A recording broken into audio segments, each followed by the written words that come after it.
Hello and welcome to Runkle the Bailey. My name is Ian Runkle. I'm a Canadian criminal defense and firearms lawyer. And today I want to talk about weapons trafficking going on at certain big box stores.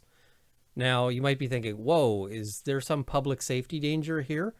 And there is, but not in the way that you're thinking. I don't think anyone's going to be physically harmed or killed as a result of this. My concern really is that there is a legal danger to the people who buy these items without realizing it. Because when we buy stuff from a major store, we have the assumption that we're probably in the clear. We're not buying it from some guy in a back alley. We're not buying it from some sketchy shop in a failing mall. We're not buying this from some sketchy online retailer. We feel like we should be able to trust that the stuff we're buying is going to be legal, but that's not necessarily the case. Let's go and have a look at the law here. If you've seen some of my previous videos, this may be old hat to you. You might have seen this before. However, let's go through it. Prohibited weapon means a knife that has a blade that opens automatically by gravity or centrifugal force or by hand pressure applied to a button, spring, or other device in or attached to the handle of the knife, or B, any weapon other than a firearm that is prescribed to be a prohibited weapon.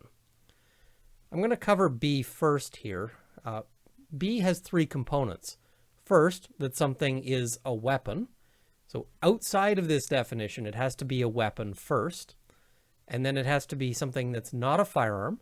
Note that firearms can still be banned. They just go under the category of prohibited firearm rather than the category of prohibited weapon. And that is prescribed to be a prohibited weapon. That would be in the regulations. That would be done by order in council typically. But the key bit here is this section about how it has to be a weapon first. Now, if we go back to A is really the part I'm looking at here. But A doesn't include this any weapon part. It just says a knife that has these features. So any knife that has those features, that opens as a flip knife, as a gravity knife, or by means of a button, spring, or other device attached to the handle, or in or attached to the handle, is prohibited regardless of whether or not it meets the criteria of weapon outside of this. It doesn't have to be something that you're carrying for the purpose of being a weapon.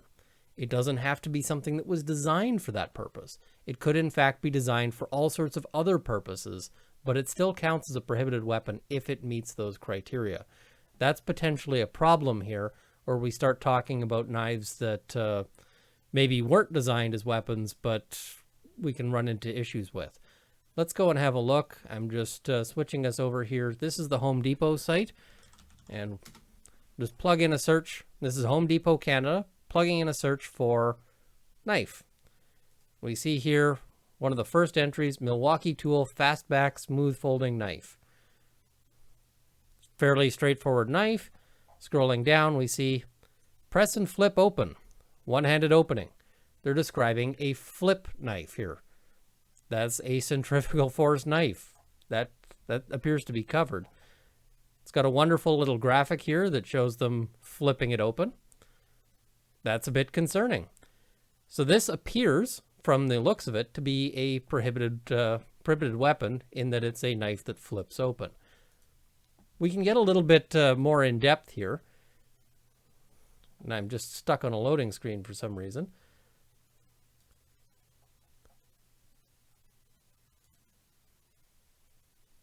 All right, there we go. Milwaukee Tool Fastback Flip Utility Knife. So again, we've got this wonderful image of them flipping it open. If we scroll down, they talk about one-handed blade opening, flip blade open up to 3 times faster. But they also have a little video here. Let's check that out. I'm not going to show you the whole video. This is 2 portions. I'm Marcus with the Home Depot, and I'm here to show you the Fastback Utility Knife by Milwaukee. This superior utility knife is designed to activate the blade up to 3 times faster than a 2-handed opening. And that allows you to perform tasks more quickly and efficiently. Thanks, Marcus. So what we see here is a demonstration of them flipping it open. It's hard to get more clear than that. If you saw my video about don't post stuff to Reddit, if you happen to be selling illegal knives, maybe don't post a video demonstrating how they're illegal. But I don't think Home Depot is likely to be facing prosecution as a result of this, but you might. And the reason why I say that is that Home Depot they're a fairly large business. I don't think anyone's going to go after them in that sense, although I could be wrong here. But if you were found with one of these on the street, you might very well be prosecuted for it. You might be thinking, wait a minute, this is just a box cutter kind of knife. But people do use box cutters in criminal assaults. That does happen. And further, I've seen people charged for box cutters. It's not an unusual scenario here. If you think I'm just picking on Home Depot, we can have a look. This is a very similar knife being sold at Home Hardware, which once again talks about the press and flip operation, which allows one-handed opening. I did also have a look at some other sites. Lowe's, I couldn't find any of this press and flip sort of design, but what I did see was some, and I'll just show you one of them here. This one, Craftsman 10-blade folding retractable utility knife, and we see that it describes a spring assist. Now, the spring assist is, previously, it was considered clear that they were legal in Canada. However, the CBSA has now taken the position that these knives are not legal. This one, from what I can determine, appears to open via a flipper mechanism. So when it's closed, there's a piece that protrudes out the back that allows you to flip it open, as opposed to like a switchblade style or like a flip knife. But I haven't actually played with one of these, and I'm kind of cautious about doing so just because I don't know if I'd be buying something that ends up being a prohibited weapon, which I don't really want to do. I'm a bit of a Boy Scout in that regard. So it's unclear. However, CBSA will stop these at the border if you're trying to import one. They'll stop things that are listed as spring assist knives. So this one is in the unclear category. We really need a criminal law decision to sort this out a little better. Until we get that, this goes into the category of maybe. In my view, it's probably legal, but I'd really like to see a court settle this out, or ideally Parliament settle this out.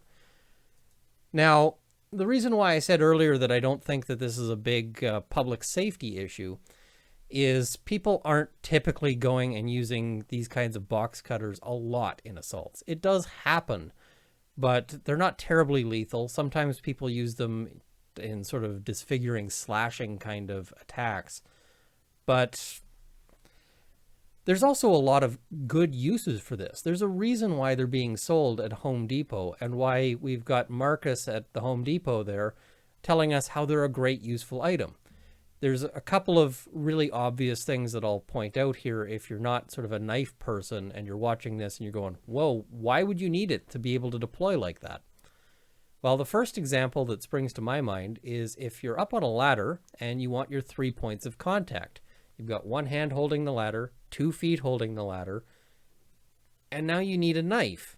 It's really convenient if that can be opened with one hand by a sort of convenient motion, rather than if you have to, in the worst case scenario, go to 2 points of contact, which is a dangerous situation. You don't want to be doing that, where it's just your feet and nothing else holding you on, so that you can open this knife.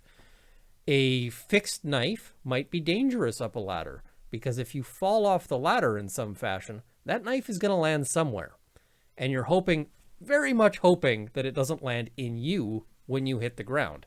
Because hitting the ground at that point is bad enough, but hitting that ground with a knife entering your body, that's another level of bad.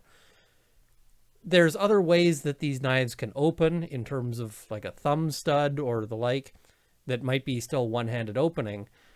But when we're starting to talk about which ways it's okay for something to open one-handed and which ways it's not, we're getting into a really academic exercise. How is it more dangerous if somebody opens something via a flip gesture than if they open something via moving their thumb? It makes no sense to me. I don't think there's any greater danger from one or the other.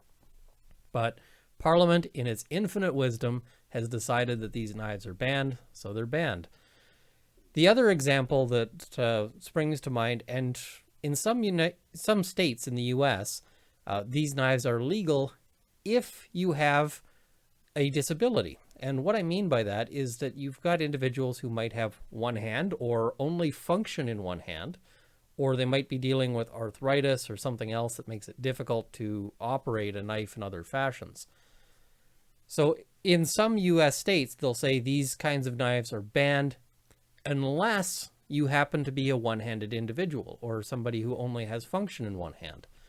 That makes sense too. If you've got somebody who's only got one hand and they're sitting there having to open a knife, it makes a lot more sense for them to be able to do so with a, one-handed opening versus having to get their mouth involved, especially depending on what you're cutting. If you've just been out hunting and you're processing a deer, maybe you don't want to be sitting there, putting the bloody knife in your mouth. So there seems to be a potential argument here for a discrimination ground, that the restriction writ large may have a disproportionate impact on people with certain disabilities. But that's an issue that the court will have to settle later. I don't think it's been litigated. But it provides another legitimate purpose, in my view, why somebody might want to have these knives. And they're just convenient. It's a lot more convenient to be able to do something with one hand than to need two. I'm not sure. Again, this is Parliament's infinite wisdom here. Now, let's just cut over again to have a look at weapons trafficking offenses. Now, corporations have slightly different rules because you can't throw a corporation into jail. I'm not really going to go over that because, again, my point here isn't that Home Depot is some bad actor. I don't think they meant to do anything wrong. I think that they were probably relying on, the CBSA to determine what could and couldn't come through, various other things. I don't think that they're intending any harm. I don't think they're intending to even have anything illegal on their shelves. I think this is just an error, but it does appear to be an error where they're selling things that in law are prohibited weapons. Now, weapons trafficking, every person commits an offense who manufactures or transfers, whether or not for consideration, or offers to do anything referred to in paragraph A. Transfers means giving it away, selling it, something like that. And whether or not for consideration means it doesn't matter here whether you're getting a profit or not. However, if you're getting a profit, that would usually be considered an aggravating factor. Or offers to do anything. So if you're putting it up online for sale, even if you don't actually end up selling it, that's still an offense. And that includes a prohibited weapon. So the punishment for a firearm we can skip over, but in any other case, we see the punishment liable to a term of imprisonment not exceeding 10 years, so there's a 10-year maximum, and to a minimum punishment of imprisonment for a term of 1 year. 1 year in jail is the mandatory minimum. Now, that might be something that could be contested here. In the case of somebody, selling one of these knives that they thought was legitimate, a 1 year term of imprisonment seems excessive.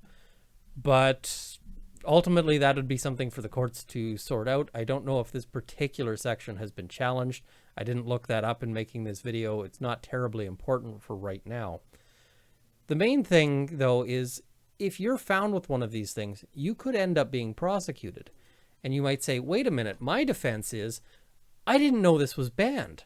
I went and bought this at Home Depot. I went and bought this at Home Hardware. I bought this at a legitimate retailer. Again, not a sketchy internet site, not some guy selling it to me in the back alley. None of this stuff. I bought it. I should have every reason to believe it's legitimate. And the problem is that the mens rea requirement for this, the guilty mind requirement, doesn't actually consider the whether or not you thought you were doing something wrong, because ignorance of the law is no defense. What it requires is that you had some understanding, or that you ought to have known, that you were reckless about your knowledge of the essential features of the knife, which is that it flips open. It's going to be really hard to argue that if you bought the knife and that's the selling point on this knife.